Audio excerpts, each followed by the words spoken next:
Bueno, vamos a hablar ahora de la medicina del dolor, que en los últimos años se ha incorporado este concepto. Inclusive hay varios hospitales públicos que tienen y que cuentan con un departamento que trata y que funciona como medicina del dolor. Se hace referencia a medicina del dolor cuando los médicos en general tratan distintas patologías y no pueden ubicarlas o estandarizarlas en un momento específico o en un lugar específico con un tratamiento adecuado. Y por ende se termina tratando la sintomatología, lo que provoca esa patología, que puede ser una enfermedad o puede ser simplemente una sensación de padecer dolor durante muchos años y no tener respuesta.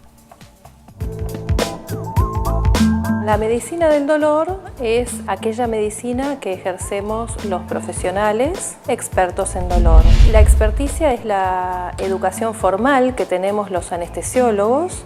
En Argentina es la única existente. Y se trata de una formación que a lo largo de 2 años del posgrado nos capacita para poder atender pacientes con dolor de todo tipo. La Fundación Dolor fue fundada hace ya más de 20 años con el primer objetivo de capacitar médicos, anestesiólogos, en el tratamiento del paciente con dolor de distintos motivos. Se organizan unidades asistenciales para pacientes con pocos recursos en hospitales públicos de la Ciudad Autónoma de Buenos Aires y del Gran Buenos Aires, donde los pacientes pueden atenderse libremente.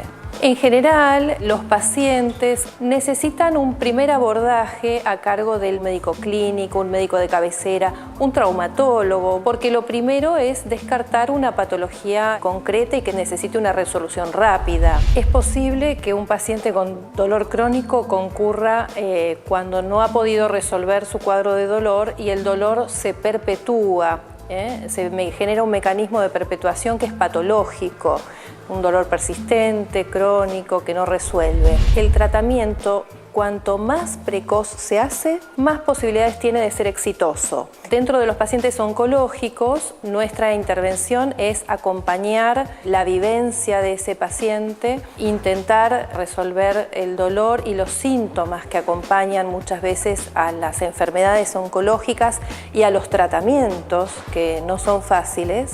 También las creencias del paciente, muchas veces se pone en juego algo espiritual. Es muy importante el trabajo de la familia también, no solamente el dolor en el paciente, sino que toda esa familia puedan acompañarnos en el tratamiento de base del paciente.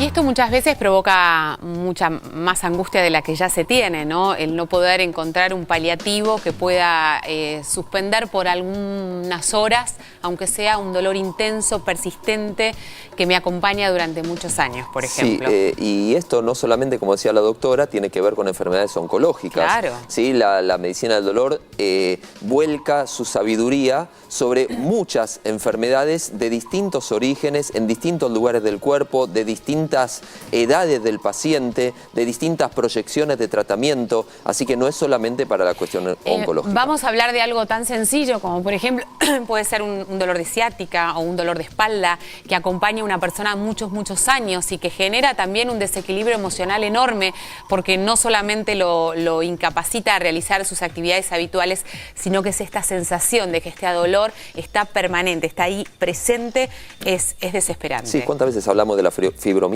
Exacto, exactamente. Bueno, había quedado pendiente este juego que habíamos planteado, que tiene que ver con averiguar, que no tiene que ver con un juego, sino que tiene una razón científica, averiguar la estatura de nuestros hijos, exacto, ¿no? Que obviamente tiene una variable, porque si no claro, tendríamos hijos todos de la misma altura. Claro, lo que vamos a dar es el blanco genético, que es la altura a la cual va a apuntar el chico, y el rango genético, que es la variación que puede tener. Tomando el ejemplo de Dolores, que mide 1,62 sin tacos, y 1,89 mide el papá de sus hijos. Como sus hijos son varones, Horacio, lo que se hace ¿tiene nombre? Horacio. Bien.